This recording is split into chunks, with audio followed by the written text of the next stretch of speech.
À l'occasion du lancement de ses podcasts, 6ème Science et Juste un droit, 20 minutes revient sur les figures phares de la scène audio indépendante. C'est l'histoire de 4 geeks d'une petite quarantaine d'années, devant des micros, dans une cave. Depuis 2009, Captain Web, Manox, Quacos et leur ton père s'enregistrent pendant qu'ils se la collent au sous-sol d'un cybercafé du 12e arrondissement de Paris.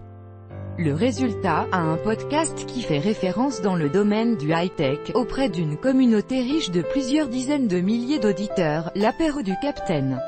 Même loin d'un micro, sa voix interpelle. Elle est puissante et agréable à l'oreille, riche. Siegfried Touvenot, 41 ans, tient de cybercafé dans Paris. 2 fois par mois, il se sert de sa voix pour animer son podcast. L'idée vient de lui, mais, dès le début on était 4, explique celui qui se fait appeler Captain Web. À ses côtés, Manox renchérit, on se connaît depuis 20 ans. On a fait plein de conneries ensemble, et sûrement pas tout au micro. Entre les deux, l'entente saute aux yeux. Manox, l'un des 4 hôtes de l'apéro du Captain, est ami de longue date avec celui qui en a eu l'idée, Captain Web. T'éveille, 20 minutes, une recette qui fonctionne, cette alchimie persiste à l'antenne.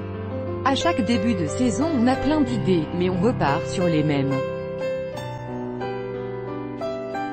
C'est une formule qui marche, les rubriques on les connaît bien, que ce soit les news high-tech du début, la chronique « What the fuck » de Quacos et ses anecdotes délurées, les chansons de Manox, la chronique technique de leur ton père, plutôt juridique, ou encore le célèbre « Oisouf » qui recense les insertions insolites dans des orifices pas toujours prévus pour. Le ton du podcast n'a pas changé.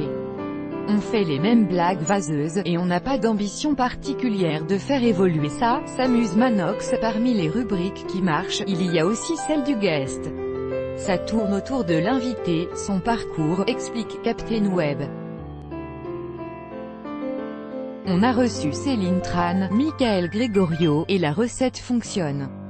Difficile d'avoir un décompte fiable de leurs auditeurs, mais on est quasi certain que chaque podcast est écouté entre 30 et 40 000 fois, assure Captain Web, évoquant avec ce chiffre une moyenne basse pourtant assez élevée dans le monde du podcast. That's the spirit. Ton argent sera sainement dépensé dans des kebabs sauce samouraï, merci, https://cht.co/chef d'un QG3UD, apéro du Captain, @apéro du Captain, June 8, 2018, la communauté est active, il nous envoie sans arrêt des cadeaux. Notre ingé son, Quaco, a reçu un scooter.